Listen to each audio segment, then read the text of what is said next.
Hello, everyone. I'm Jen, and welcome to another episode of Monogamish Pod, the first episode back since I got COVID. And luckily for you all, you're not going to hear me talk and try to rasp at you the entire time.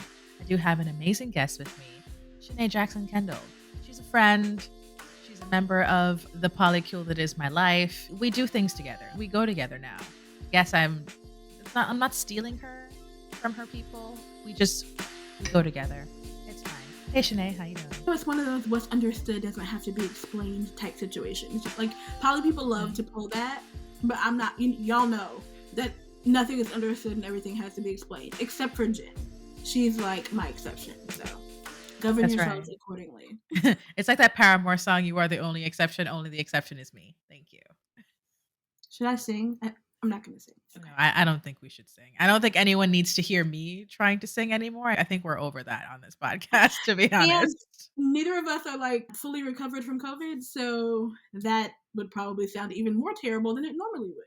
Yeah, we don't need to strain the vocal cords. So I will just say I got COVID at the very end of July. So like literally like in the last couple of days of July. But you had COVID before I did. You had it like in June, right? Or at the beginning of Well, it July. was like mid-July. So I took a trip up to the DMV with my partner. Let's see, I think it was like the second weekend in July. And we brought COVID home as a souvenir. And it took us all the way out for 2 weeks. So it was very dicey. There were 10 good days of us just being locked in the house. So that was not fun and very sick. Yeah, no, like y'all had it pretty bad. Not like terribly, but it was still like obviously on the more serious of the flu-like symptoms end of it. I guess you could call it quote unquote flu-like. She Yeah, talked we about. thankfully nobody had to go to the hospital, but there were 5 days where I was like seriously worried about us. I kind of lost time. I was like in and out of sleep. Like my polycule was like sending food, and hey, like one day, someone who loves me sent me food, and it literally sat outside her apartment door for an hour because I fell asleep, like waiting on it. It was bad, but I am much better now. Still just feeling more tired than usual, and trying not to overdo it. But how are you feeling, Jen? It's so weird. I like to say I had mild symptoms, quote unquote, because it wasn't as terrible as it could have been. And this is obviously it was my first time getting COVID. It was your first time getting COVID officially. We have Mhm. talked about maybe I got it like in December 2019 when I was in Thailand because I was very sick going into the new year, whole thing. But this is the first time I officially had COVID. And I will tell you, it started so simple, sore throat. I never get a sore throat unless like I've been doing something I shouldn't be doing. So there I was in my hotel room in New York. I'm having a sore, I don't feel quite right in the throat area. I remember that I don't feel good text, and I was like, "This is Yeah. how it begins." Yep. It's exactly what happened. So I was like, and this is at midnight. I think I sent you that text. So I was like, okay. I said, I'm going to sleep. I said, because I'm also like around a lot of allergens. Maybe it's just I didn't take my allergy meds today. Maybe that's what's going on. But I woke up and I was like, my throat is still sore. This is not right. So literally, when I put the little dropper in there for like not even 10 seconds later, this shit couldn't even make me think that I wasn't positive. Oh, It that was was how positive. mine was too. It was Like it right was away. the line popped up immediately. We thankfully because we already were not feeling well on the plane on the way back. We did have the foresight and presence of mind. We didn't even come in my house. So like I told my husband picked us up from the airport, and I was like, we're not feeling well. So we all masked in the car, and we sat on the porch and took COVID tests, and we went immediately back to my partner's house because we didn't want to get anybody else in the polycule sick. Thankfully, our son was visiting his grandparents, so we didn't have to like worry about parenting while we were sick, which was great. But yeah, it really like situations like this when like throughout the pandemic, I think it's been really interesting to see how you need your community to show up for you when Yep. stuff like this happens. It really was, and of course, I live alone, so it wasn't like I had any, like, physical support in the area either. Yes, there are people that I know and love and who love me who live in the DMV, but there is no one that I could just be like, "Oh, hey, like, I need to." Like, it doesn't work like that. I can't be like, "Hey, I have COVID, can I come stay at your house?" No, that's weird. That's weird. Right. I wouldn't even do that if it was a cold. So, luckily, my aunt and that family was out of town, so they couldn't really do anything for me. My landlord, super nice guy, he was like, "Oh, I have some extra COVID tests. Let me make sure I leave those outside your door for you. You can track your progress if you don't have any at home." I had a couple, luckily, so very sweet. And then I had another friend who was like, "What do you need from like the store? Like, place a little Instacart order. I got you. I will help you out with that." Because of course I was in New York when I came down with this thing, which means I had to come back to my house because I was staying at a hotel. You can't stay at a hotel when you have COVID. That's not how that works. So I had to like last minute spend like, what was it, like $300 or so to come home like that same day. And because they weren't even, oh yeah, we'll extend your checkout to later. It was like, oh no, you need to leave. So when do we get you to go? Exactly. So yeah, unexpected expenses while having COVID, like having to like travel. I mean, I was like double masked up. I was like, I sanitized everything. I ain't touched nothing. Like I literally just stayed in my seat, like hoodie up. Like I had a blanket and everything like around me. Don't talk to me. Don't breathe. I did not drink a drop of water, nothing. I did not take off my mask for anything that whole ride. And Yeah. then, of course, I had to get home. So I'm in the house. I managed to get some stuff. Some other great non monogamous creators put out like a little, what'd you call it again? Mutual aid thing for me because they were like, yeah, Jen cannot work. Because, of course, I cannot work until I don't have COVID anymore. And so, as much as you want to hope, oh, yeah, it's only going to be 2 days, it's, yeah, no, like today, which is the 14th of August, just so y'all know when I'm recording this, because I had to rest my throat. I'm still not back at work. So, I have been out of work for 2+ weeks Yeah. by the time I'll end up going back. And when you live alone and all the bills are on you, when you know, all of that, it counts. So luckily the mutual aid post went up. Some people were able to send me some money so I could buy food for when I couldn't really pull myself out of bed to do things like that. And so that was like super helpful. Shout out to everyone who donated even $5. Shout out to y'all making Yeah, sure to every little bit helps. And I think Mhm. sometimes I know that it's not a part of the conversation right now. What happens? I think that the tide is changing a little bit and people are like viewing getting COVID as like a minor inconvenience. But it really does shut down your whole life if you're being responsible and actually staying out of the public until you're testing negative, at least on an antigen test. It shuts down your entire life. And for people who are their sole providers in their household and can't work, and that inability to work affects their income, it's still a huge deal. I Yeah. am beyond thankful to not have, I wasn't able to work, and I actually had COVID for 10-ish days, and then it was the end of summer for my kid.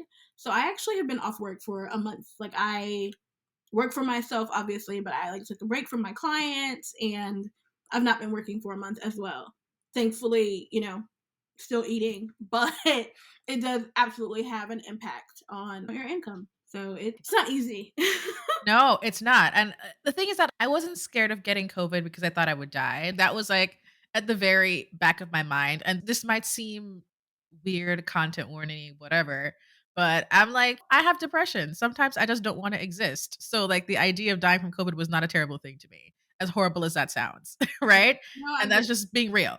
So, there is that. It's just life still continues. And when you have these unexpected expenses and your income stops coming in, it's great. Now I need to like stress about like, the next month and change. Like, how am I going to make sure I catch it up? Because even with savings, like savings doesn't solve everything. Unless you have $1 million in savings. Like, what if I'd had to go to the hospital? Luckily, I didn't. But what if I had to do that? Then again, like you said, being alone makes things so much more difficult. and Like, being it's one of those things where being an entrepreneur and a content creator and working for yourself, that all sounds hella glamorous until you have to pay the bills. And I know that my ability to do what I do for work and the way that I do it is absolutely financially subsidized by my partner. But it's like a total different situation when you're the only one paying the bills and like trying to make shit pop. listen, I was like, does anyone want a sugar person? All I gotta do, I can cough real sexy for you on the phone right now. Like, I was literally about to be putting it out there. It's coughing your cake. I got you. Please pay me for that. And we all know that I have a tendency to be really like philosophical about polyamory and how we set up our lives. And I think that on an even grander scale than just getting COVID, the isolation of the pandemic has really caused a lot of people to be reflective about how they have set up their lives, and especially like solo polyamorous people. So it's like on one hand, it's really nice to have like certain freedom and autonomy, but that's also really isolating when the instruction is to isolate with your household and your household consists only of you. I think throughout the past, yeah, we're almost at 3 years. Throughout the past 2.5 years, I think a lot of people have really started to question, what is my life setup? And what happens if I get ill? What happens if I suffer some chronic illness or disabling event? What are my plans to care for myself in that Mhm. eventuality? And I think I know that as I age, clearly black don't crack, but I am getting Correct. older. And I think about what are my plans long term? How will our polycule make plans to take care of one another as we age and as in the event of some disabling event? So I think it's starting like important conversations in that way. It is, but I have a plan. I would give up all this shit and move back home and live with my mama. That's it. Like I would give up this whole bitch. I ain't never scared. You think this I can go home to my mama anytime. If I tell my mother right now, I fuck this life. I'm moving home, she'd be so fucking excited, okay? She'd be ready for me to move home. Right. And I'm lucky enough that I had the luxury of that, right? Like I had the luxury of a parent who can necessarily quote unquote afford to take me in, but can afford to take me in and have me like living there. Obviously, I contribute to the household all the time. And I have my I don't even want to call them like disabilities, but I have my pre-existing conditions that make life difficult for me at times. And COVID has definitely exacerbated a couple of those things. Like, Mhm. and right now we gotta be worried about fucking monkeypox on top of all of this. Like, I got, and I'm I again am this, reporting live from Atlanta, yeah, which is yeah, like second only to New York for like new monkeypox cases per day. And yeah, good news though, if you are in Atlanta and you're listening, apparently all sluts can now get the monkeypox vaccine, not just homosexual sluts.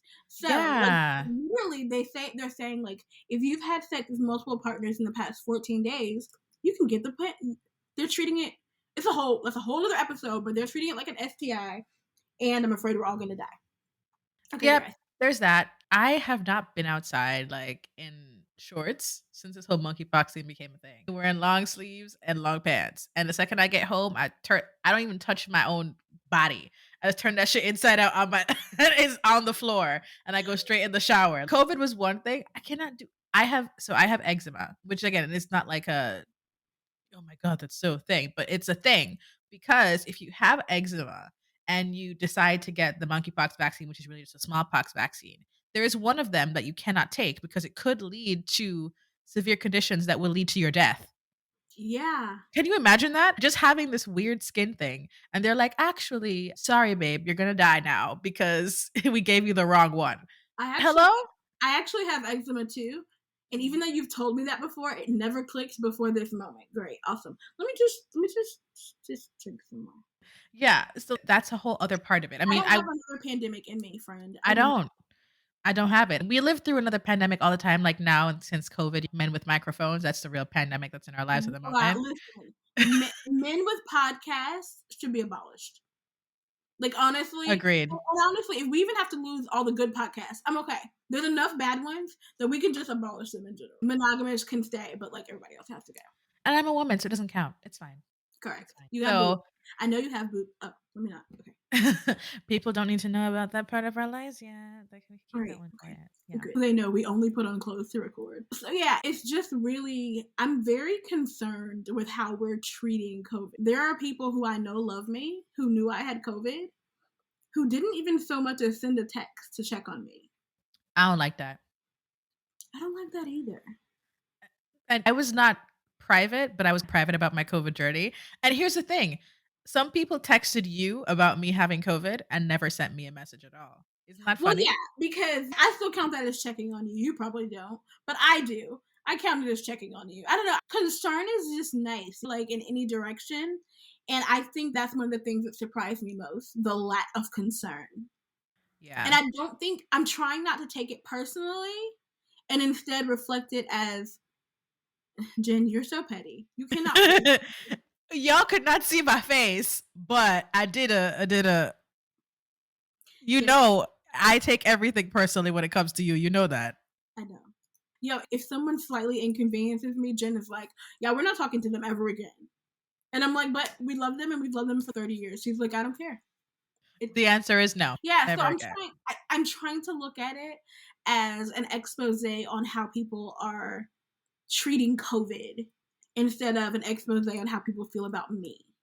It's not working very well, but That's an idea. I can see where you were trying to map that in your mind. And my patrons know this, and I will say there's some other stuff going on, like in my family, right? Some other serious health things that are occurring with family members that I also have to deal with. It's also very interesting because, like, my mom checks on me every day, of course. We have a family group chat, my mom, my brother, and sister. That's fine. There are some other people who checked on me every day to make sure, like, hey, did you die? And not every day, at least every other day. Like, did you die? yo, Are you the did okay? you die is so important. But do you remember Yeah. how many times you were like, "Hey, did you die?" Like when I was so bad about communication. Yeah, but you were sleeping a lot. I barely slept actually when I had COVID. I didn't sleep much at all, which is why I was like, "Damn, I don't even get the good stuff. Like, I don't even get to sleep my pain away. I just be up all the time." My sleep was aided by herbals. That was very important. Yeah, I was just miserable, and when I wasn't miserable, I got high and went to sleep because Okay, what fair. else can I do? Whoa, I caught up on P Valley. We like in the interim of falling asleep.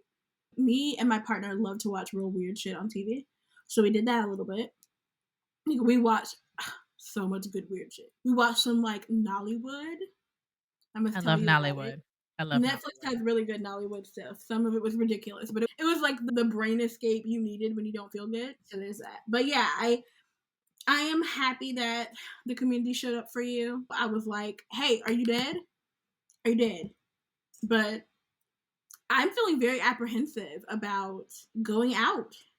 Yeah. And I'm wondering how, yeah. So, listeners, please hit us up in the comments. Let us know, like, how are y'all feeling about COVID? And, like, specifically for me, as I look to plan for 2023, how are y'all feeling about, like, large scale gatherings?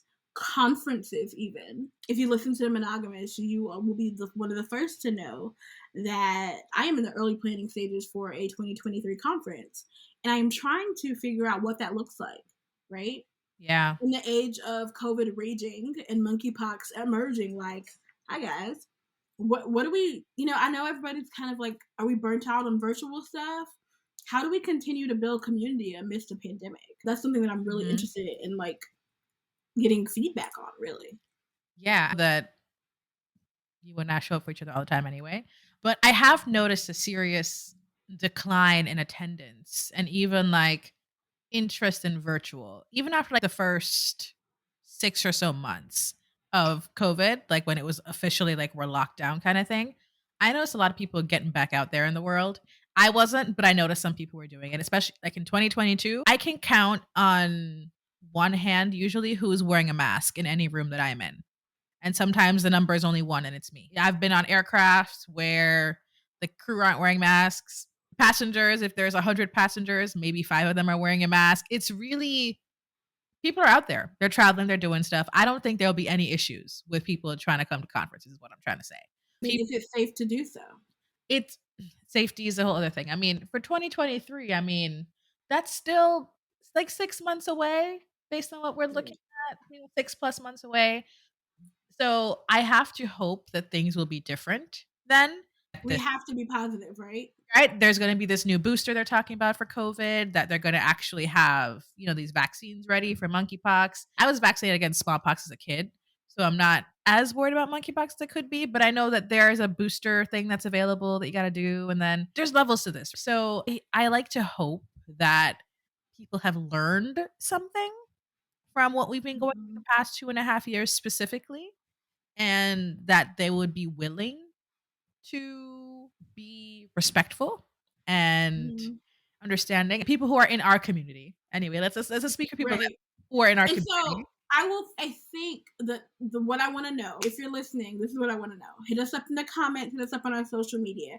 And what we'll do when this podcast airs and we share it to our social media, we'll ask. We'll do some polls and stuff on our Instagram. And of course, Jen always puts our Instagram information in the show notes so you can find us. But we want to know, like, how are you feeling about going to conferences and in-person events right now? And we also want to know, what are your feelings about virtual events? Jen and I have been doing some virtual events. We've been doing Poly After Dark, and the attendance is very small. And I think as like content creators and voices in the Black polyamorous community, I know that I am interested only in doing work that feels valuable to my community.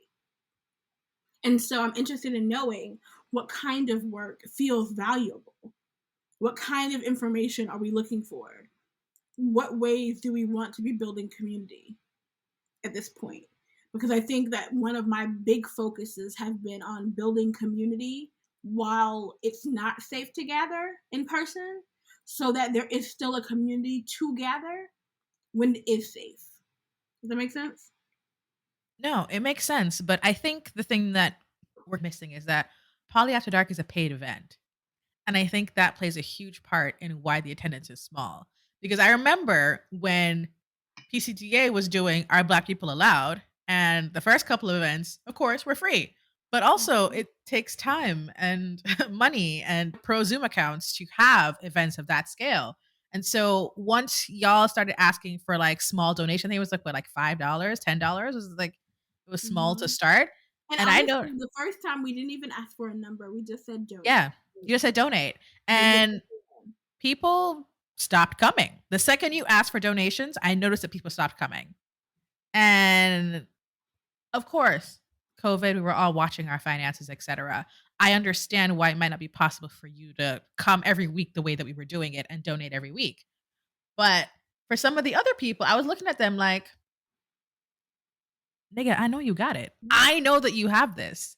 And so you are making a conscious choice not to support these Black women because they dared to ask you for a donation as compensation to help pay for the fucking pro Zoom account and all the stuff that they were going to be doing. Because it wasn't even like you were asking as like a huge compensation of labor. Because if we're talking about getting paid for your labor, there was not enough money being donated regardless. Can I tell you a secret? It's the first time I've admitted this publicly, but we didn't even keep any of the donations. We funneled all the donations out to the people who came and participated in Our Black People Allowed. So if we had guests, we sent the money to them. We split it up and sent the money to them. And so I think, I don't know if people actually realize, we're not, like you said, we're not even going to talk about time, but everything takes money, like actual money. Like right now, the app that we are using to record this podcast, we have to pay for it. The money, like you said, the pro Zoom account, we have a super pro Zoom account because we routinely had more than 100 people at Our Black People Allowed. Mm-hmm. That means we pay an extra, baby. Like that adds up. It costs money to make all these things happen.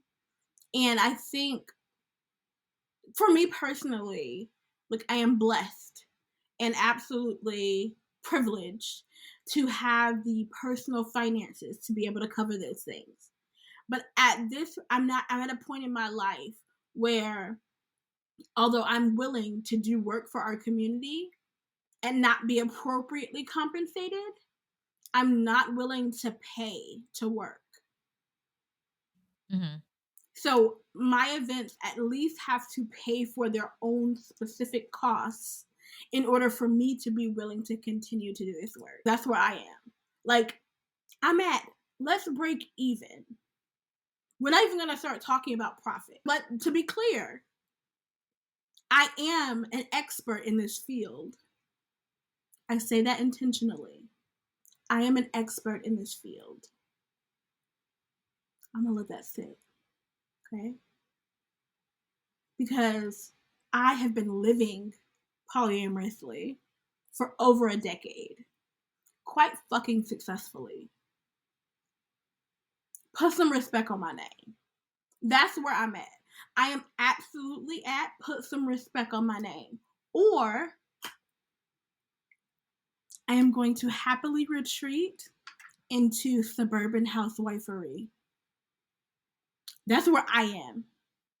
Because I am a suburban housewife, guys. That's who I am. I choose to boss up and speak and teach and communicate about Black polyamory because it matters to me.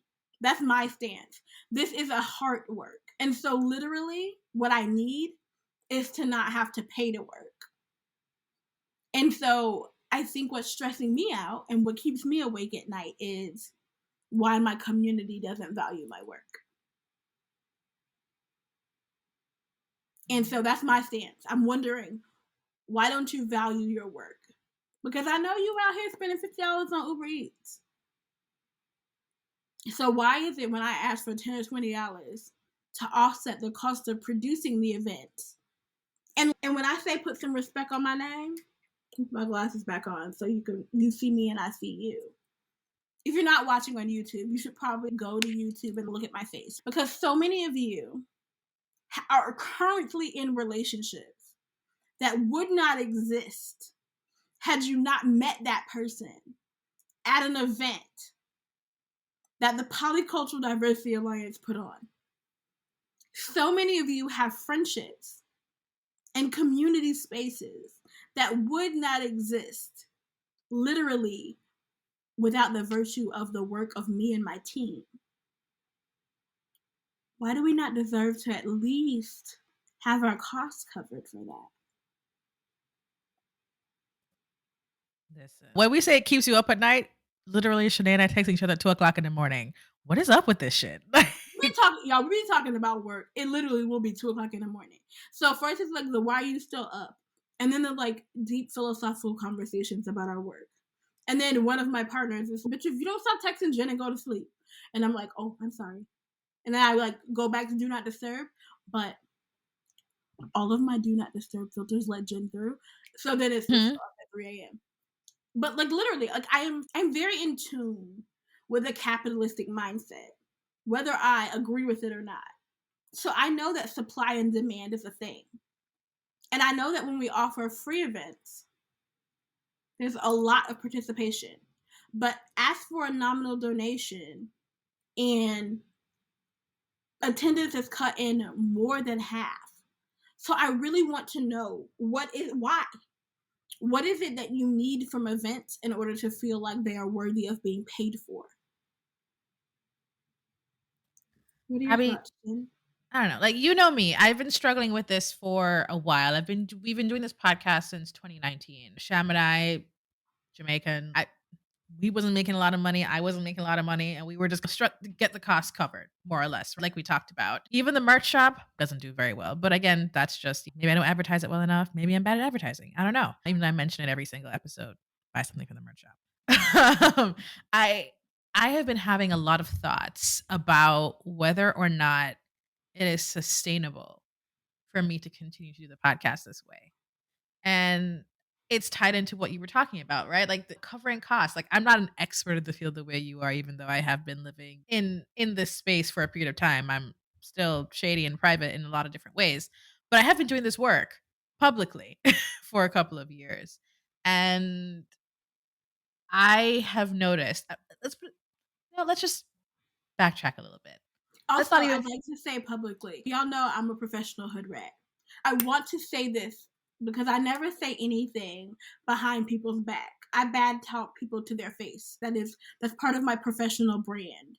So if anyone would like to challenge my assertion that I'm an expert publicly, come on, bring it. Let's have the talk publicly. Let's talk about it. Let's talk about what qualifies someone as an expert. And let's review my qualifications. If you have a problem with that, let's discuss. Is that rude? It's not rude. And y'all don't do that. Do not listen to her. Do not challenge her because it's not going to go your way. Just want to say. I just want to let you know. I've only been married to one person that I've been in a relationship for 15 years. And I've only been in a partnership, a BDSM partnership for 7 years. That's all. And my child is being raised with 4 parents. And I've spoken at a couple conferences. I may or may not have founded the first Black polyamorous conference ever in the history of anything.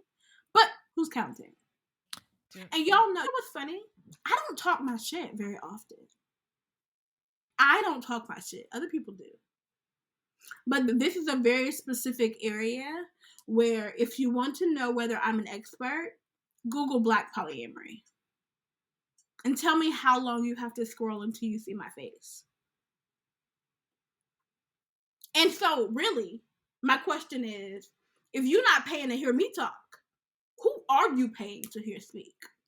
I have the answer to that. I have the answer to that. Funny enough, I already have an answer for that, which is why I said, let me backtrack. Let me I want to hear backtrack. it. I want to hear it. Let's talk about it. So, virtual events are very popular in the pandemic, right? People weren't really doing virtual or even a hybrid style event much prior to the pandemic. That is COVID-19, very specifically. And so you would find like even bands were getting it on at musical acts. They were doing like in these virtual shows that you couldn't record or even save for $15, $20, concerts, so to speak, Mm-hmm. that people could watch from all over the world at different times of day. So we were doing that. People still pay for that. That's fine. Sex Down South came up, did a virtual event, went great. They did I think they're doing hybrid events from now on as well. That seems to be doing fairly well for them. So there's a lot of stuff that goes into this, right? And I know that virtual events do take time and money to produce, even though people don't seem to think so. Like we talked about, like the platform costs money. If you have more than a certain amount of people join on the platform, that costs more money. If you don't have a good camera or like recording equipment and you have to check in if you have, for example, like you have guests, like what we did for Sex Down South, where you have like different panels and things like that. Those guests have to have the right equipment. And Right. if you are super professional about this, you may actually send them equipment for them to use and then send it back to you for the event. So again, cost just on the technology side of things. Right. So there's all of that. But if we're talking about who's paying for what, I have to be honest.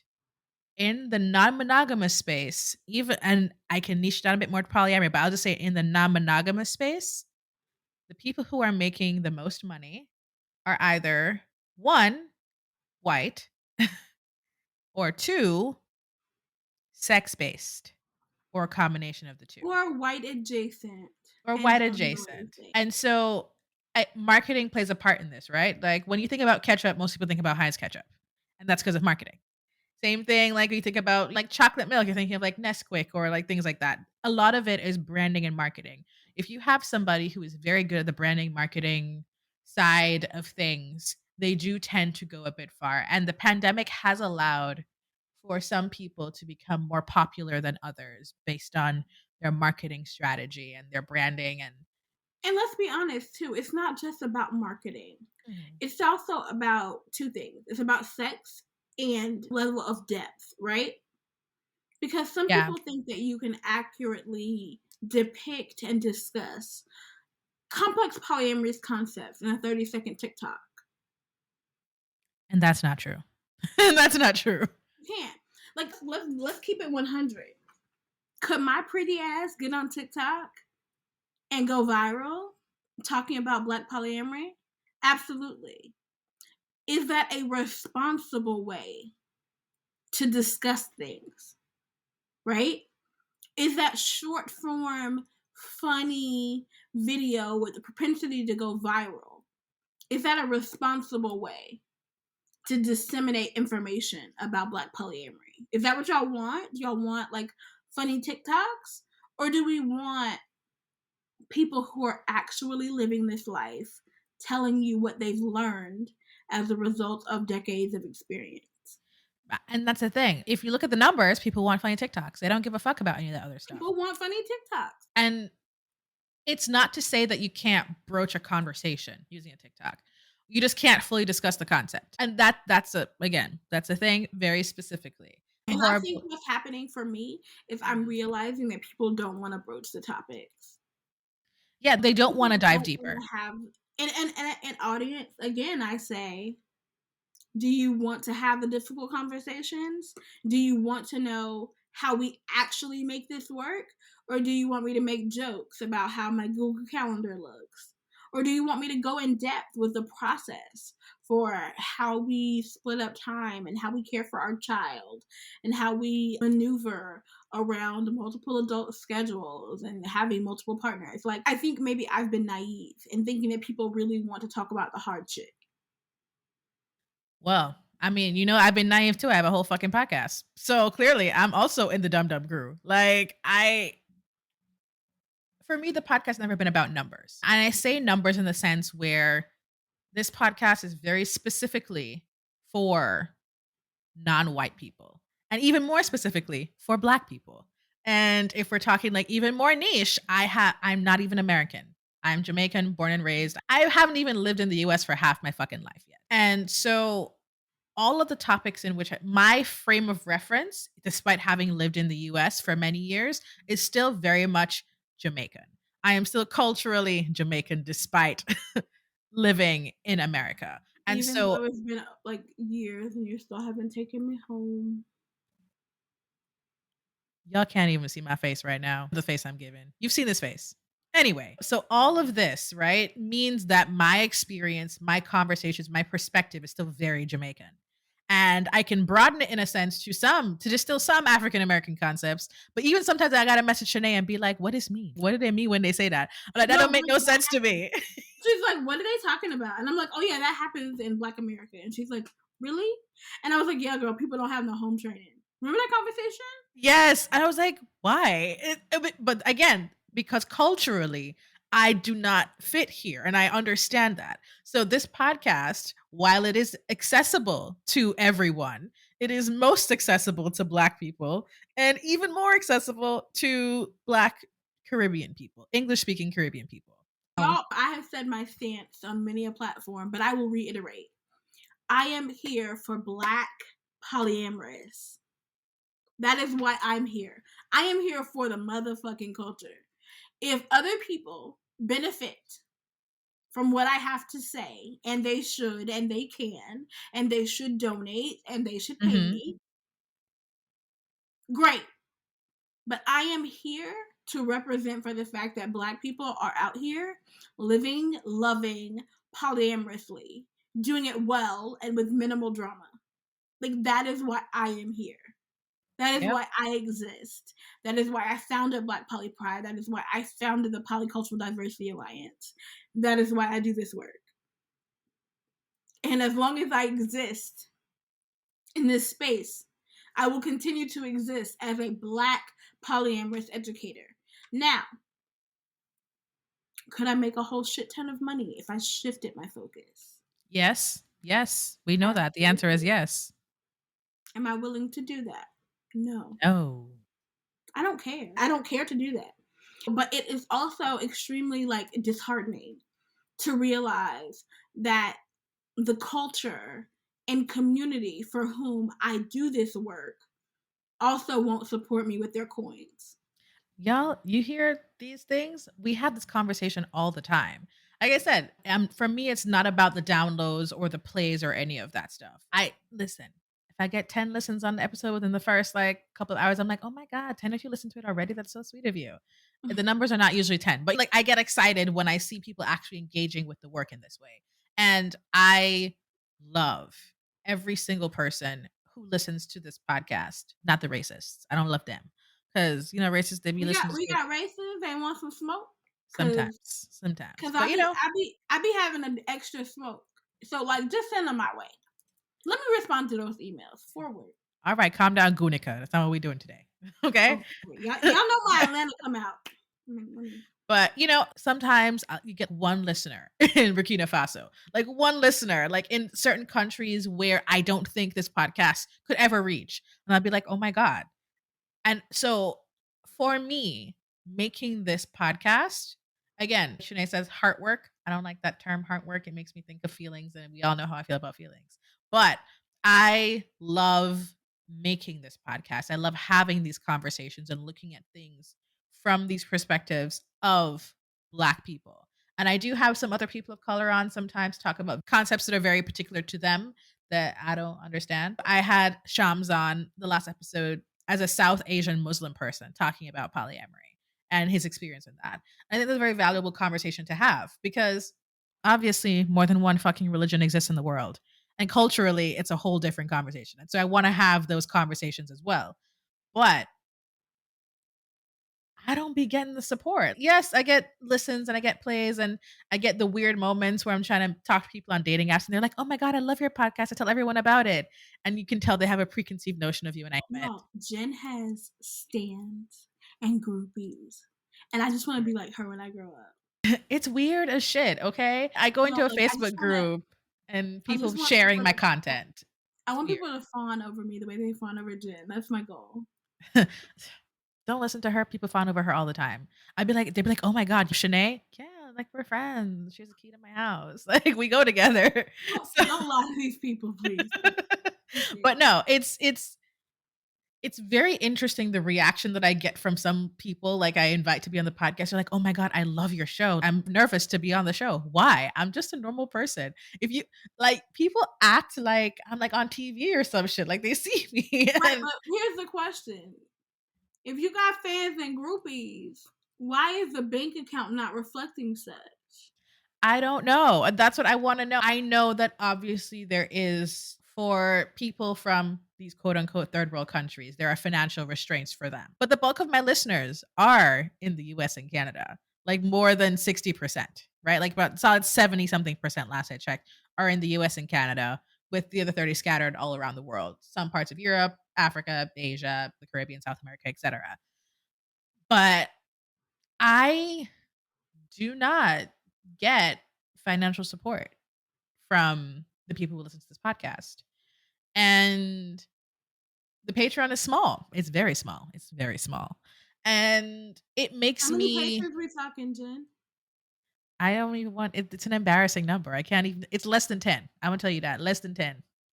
Okay. And I have several different tiers of Patreons. Like, $3 just to support. Like if I got 10 people just doing the $3 a month, do you know that that pays for this software that we're recording on right now? Jen is much too nice. But I am issuing a challenge for every single person who is listening to this to go join her Patreon for $3 a month minimum. Because I promise you got $3 a month. And if you don't go join her Patreon when you hear this challenge, you are reminding us that you do not value the work that she does. But you clearly do because you're listening. So make it make sense. Who don't got $3? A double cheeseburger at McDonald's is like $3 with tax. And it's not even that. It's like for me, it's okay. Say you don't have $3 a month, like every single month. And some people, I don't know your finances, I don't know your bank account. But even like a one-off donation, like you need to send me $10 on Zelle or like on Cash App or on Wait, so whatever. listen. No, because I be seeing y'all stories. Y'all are in foreign countries. You at restaurants. You buying cocktails that cost $14 a pop. You got $3. Most of the people listening to this shit right now, I'm not shaming you if you don't, but most of y'all do. And it's not about, like, for the vast majority of Monogamish Pod listeners, it's not about whether you have it. It's about whether you're willing to spend it, whether you find this valuable. And the reality is, I've always said that support is a verb. So supporting this podcast is more than listening to it. Are you financially supporting? Are you sharing? Are you interacting? Those are the things that pay for this podcast. Even though Jen doesn't want to get all feelsy, this is always going to be a work of heart. If I went and talked to monogamous people about relationships, I could easily get paid $3,000 of speaking engagement on the low end. But my focus is on Black, ethically non-monogamous people. And what I need for our community to do is step the fuck up. And put your money where your mouth is. I'm not going to say it like that. I'm just going to say it would be nice to have some financial support so I can not break the bank every month trying to pay for all this shit. Just saying. Just saying. It would be nice if after we spend 3 or 4 hours of our day recording this podcast, you could also afford to order yourself lunch. It would be nice to feel like, you know what? Maybe I want to have this nice steak salad from Circa. If you live in DC, you know what Circa is. Like, maybe they have a nice steak salad. Maybe I want that. But ooh, so it's some place that got good salad with steak in it, but you ain't took me there. it's Nope, you ain't took me there. You see what I have to put up with? I understand. You don't really care about me. All right, that's fine. I'm gonna find new friends in DC. You're about to lose custody of me. Yeah. Talk about other people vying for custody. And they're going to have to fight me on it. And they know that. So what are we talking about? What are we talking about? See, all of this behavior, just so you all know, is just for the camera. This is all acting. This is all acting. Because when Shanae's in her brat mood, let me not be looking at my phone in that 0.2 seconds where she wants me in that moment. Okay? That's not allowed. I will call, FaceTime, Duo, show up at your door, open it with my key, all that shit. So all of this behavior about, oh, there's this place other people want custody, this is all a lie. Okay? This is all a facade. I just want you all to know this. Y'all gonna see next time I'm in DC and I'm gallivanting about town, going to what's the name of the restaurant? Circa. Yeah. Next time I'm going places that Jim won't take me with other people. She's gonna be all on Instagram acting a fool. It's fine. It's cool. And yes, I will. And then what? Everybody knows. Everybody who listens to this podcast knows I am unreasonable when it comes to my friends. They know this is not a secret. Yeah, You're like, like oh, God I'm gonna. forbid you call me and I'm on the phone with somebody else. Who you on the phone with? Why they on the phone in my time? And you're like, you just called me for no reason. That's besides the point. They should have felt that I was about to call you, and they should have hung up. What's interesting, what I find is that people who are like hella polyamorous romantically are like super monogamous platonically. Like, I, Yes, don't be trying to have other friends. What you doing? y'all heard it here first. I share you with your partners, not with other people. What I got to do with me, other people. Listen, and y'all know, maybe y'all don't know, my non sexual life partner, my good friend, bestie, wifey. It's been 20 years in this bitch. She just got married the other day, and I'm like, huh, my whole wife is a wife. But guess what we did yesterday? We picked out our commitment rings to each other. That's what we did. So she's whole on married to somebody else. And we be looking at each other. Oh my God, I think this ring will be super cute for us. Should we get our names engraved in them? Yes, let's do that. Her husband knows what's up. It's not weird at all. Exactly. Her husband knows what's up. He knows where he falls in the hierarchy, okay? Not touching that with a 10-foot pole. He knows about me. This is So the thing. basically, to bring us back to the conversation we want to have, listeners, we really want to know from you. What kind of content are you looking for? What kind of events are worth paying for? Is Monogamish Pod something you value?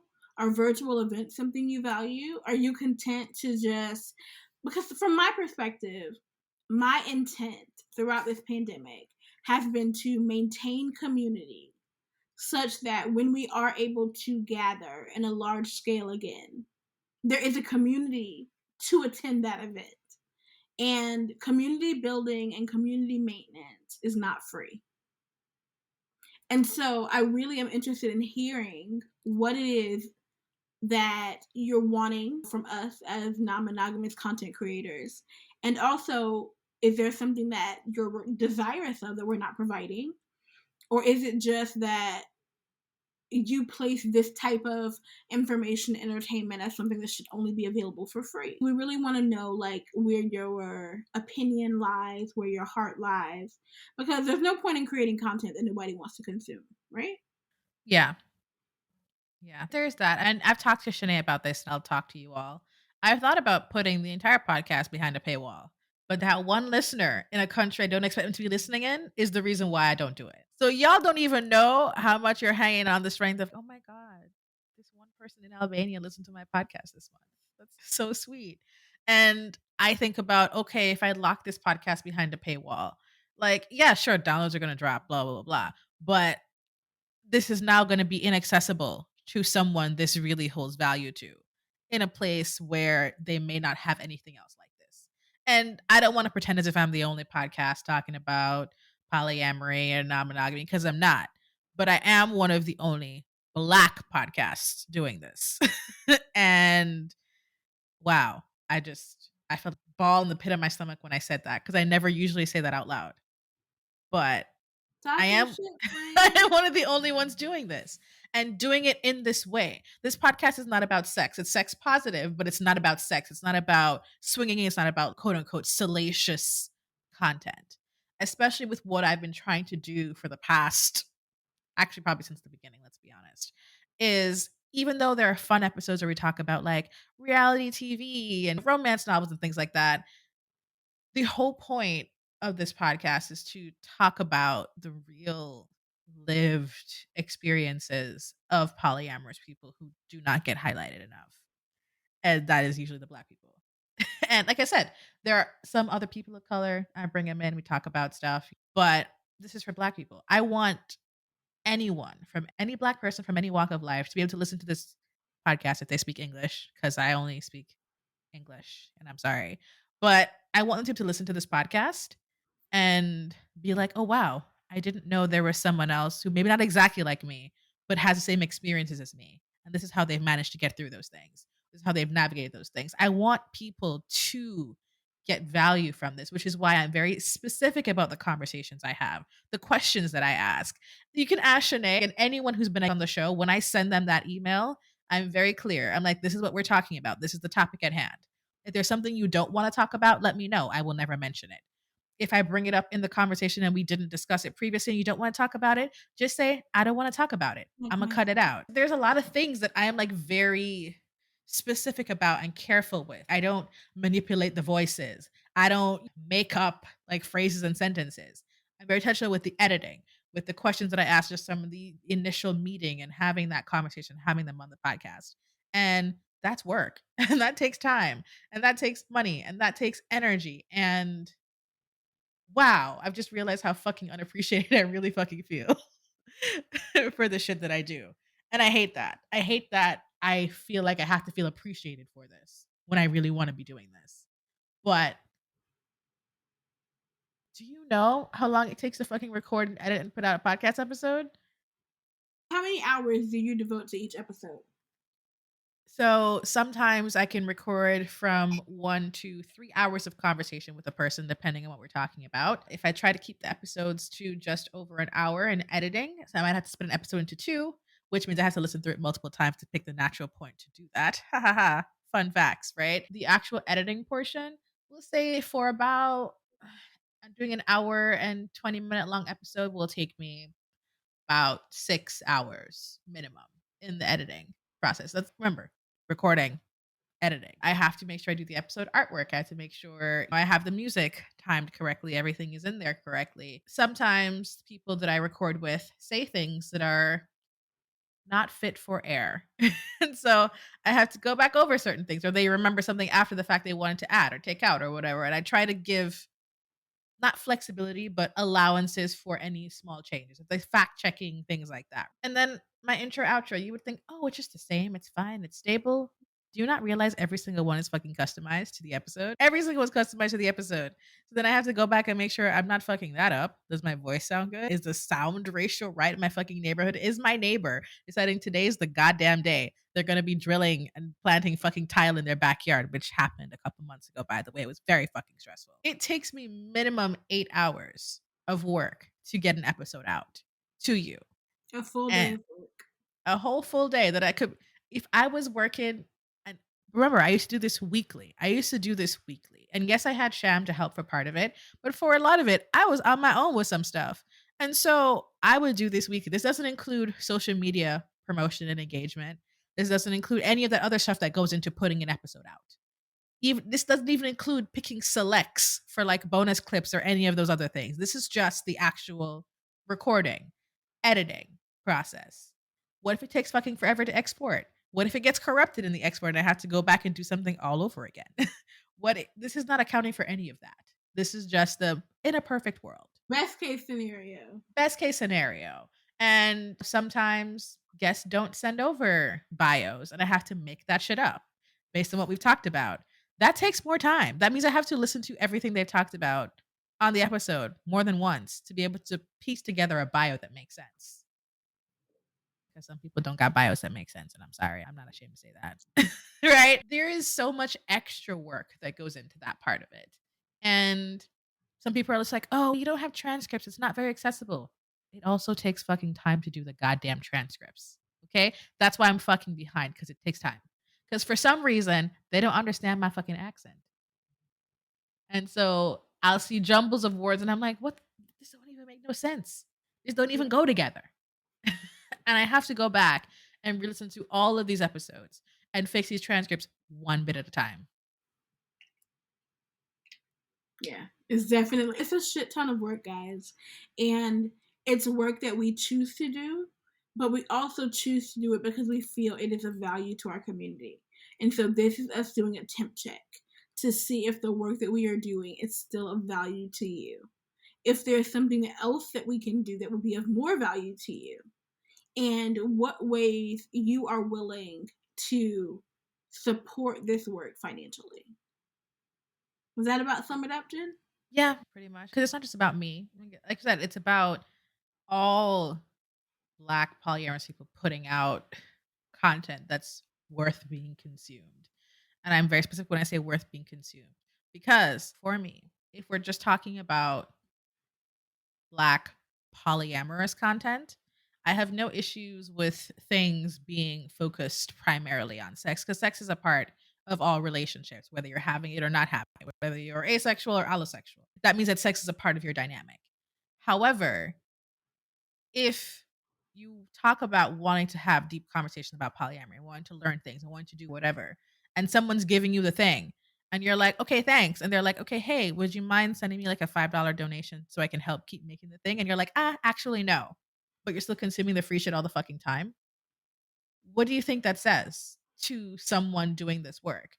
And because here's the thing, I know there are some people here who are just like, oh yeah, I've been sign up for your Patreon, blah blah blah blah blah, and they never fucking do it. But I know you spending over $50 fucking a month on OnlyFans because you want to jerk your dick watching bitches fuck. And to each their own. You do your own shit. But then you don't get to message me in my DMs and be like, oh, I wish you would talk about this topic. Fuck you, pay me. Like, you already fucking yourself, so might as well. Like, whatever. Maybe we should switch to OnlyFans and record the podcast topless. I've thought about that. Listen, I have thought about so many things. Like, I've thought about making this podcast like complete subscription based, where you have to spend the $5 a month to even listen to a fucking episode. And I've thought about hiding the videos behind a paywall. I've thought about complete divesting from Patreon as a whole and just like locking everything behind a whole separate thing on a website. Like, I have thought about so many things in so many ways. And ultimately, I can never, ever feel like I can do that because I want to keep it accessible in some way. But I can't keep doing this. It's not sustainable because podcasting is like another full-time job. It's not sustainable to do this podcast and do the job that I actually do and all the other things I actually have to do in my life and continue to make this a priority. So really, we say all of this to say that we want to hear from you. We want to know what you think is important. We want to know what you want to consume, and we ultimately want to know what you're willing to pay for. And we really want you to tell us the truth. If the truth is that there is no polyamorous content that you're willing to pay for, and you're only willing to consume this kind of information if it's free, we want to know that, like, genuinely, because we each have to decide for ourselves whether we're willing to volunteer, and in a lot of cases, even pay to provide this service to our community. Yeah. What else we got? I mean, that really sums it up for me, Jen. That sums it up for me too on all of that. So, of course, thank you to Chaneè for joining me as per usual. I like to pretend as if I drag her here kicking and screaming. But if I just say, hey, are you free to record an episode? She's, oh yeah, what are we looking at? What are we going to talk about? And plans get made very quickly. That's what happens when you're friends with people. They love you and they show up for you. Hint, hint. To all of the other people who don't show up for you when you have COVID and you feel like you might die. Just saying. See, I told her she was petty. Correct. Anyway, of course, I will put the links to where you can find Chaneè in the detailed show notes on the site, monogamishpod.com, which, surprise, that's where all the episodes and everything are. I'm at 90-something episodes. I'm almost at 100. Did you know that? No, are we going to throw like 100 party? I might, but the 100th episode's coming real fast. I don't know if I have time to plan a party. I might be good at throwing events, so let's talk. So we're going to talk about that. Maybe there'll be a special event for the 100th episode of Monogamish Pod. Of course, you can watch this video and all the videos, more or less, from season 3 on the YouTube channel. Just search Monogamish Pod on YouTube. It's pretty easy to find. I don't have that customized, the URL yet, because I don't have enough subscribers. I'm not famous enough on YouTube. But if y'all want to make me YouTube famous so I can get that, you can go ahead and do that. Just subscribe. So, of course, you can find us on Twitter, Instagram, Facebook, Monogamish Pod. I keep the brand very simple. I'm even on the Clock app on the TikTok. I rarely ever post over there, but I'll be on there. I'll be watching y'all's videos. Thank you for sending me stuff. It's very cute. Monogamish Pod. You can subscribe to the Patreon. We talked about the Patreon earlier. Patreon.com/monogamishpod. It is an 18 plus patron because sometimes I talk about nasty shit. I be doing it. And sometimes you see boobies. Oh, sorry. And sometimes you can see boobies. Was I not supposed to say that? I didn't really want to give it away, but now people know. Who pay for boobies? Oh, sorry. Okay. Yeah. So there's that part of it. Patreon.com/monogamishpod. You can subscribe for as low as $3 a month. I do have merchandise, shirts, mugs, all the nice fancy stuff at monogamishpod.threadless.com. I now put out a monthly newsletter to give you like a little recap. What's happening on Monogamish Pod this month? And also what's happening outside in the real world. If there are any events that I want to go to or that you could go to, that all happens. monogamishpod.substat.com. Where else can you find the podcast? Of course, wherever you listen to pods. We host this podcast using Anchor.fm, which is owned by Spotify, which means Spotify is my choice for you to listen to the podcast on. Also because that's where I get to post community questions, including polls that you all can answer, which is where the questions for this episode. So exactly. Check out the Spotify. But of course, Apple Podcasts, Google Podcasts, it's all good to me. Whatever works best for you, I support you. And it also helps if you, when we share the episode on social media, if you share it as well. That's also helpful to us, and interact with our questions that we'll be dispensing on social media on Wednesday when this podcast comes out. Correct. Like I said, rate, review. Oh, yeah, I love reviews. I like to read them. Again, not the racist ones, the nice ones, or even the ones that say, I like this, but I like constructive criticism. It works well for me. And sometimes if you send me a review, like privately, and I will ask your permission if I can post it publicly, I won't put your name on it, but I'd be like, oh my God, this person loves the podcast and they want everyone to know it. Let's do that. I think that's everything. Am I forgetting something? I feel like I'm always forgetting something. Good. We're anxious and looking forward to hearing y'all's feedback. Yes, of course. So you can drop it in the comments on the social media pages. You can hit it up on the website. You can even send me an email directly, monogamishpod@gmail.com, and I will read it. And Chaneè and I will take this feedback and we'll be out here in the world doing things. I promise I'm not going to put the podcast behind a paywall right now. I was just in my feelings at the moment. I am a woman. I'm emotional. That's what they tell me. Women are so emotional. We make decisions with our feelings. People so who knows what could happen? With a man at all. Anyway. Men are so gossipy too, but you know what? Gossip Folks is a whole different episode about the messy men in polyamory. Anyway, once again, I'm Jen. She's Chaneè. Thank you for joining us on the episode of the podcast, and I will catch you next time. Bye, y'all.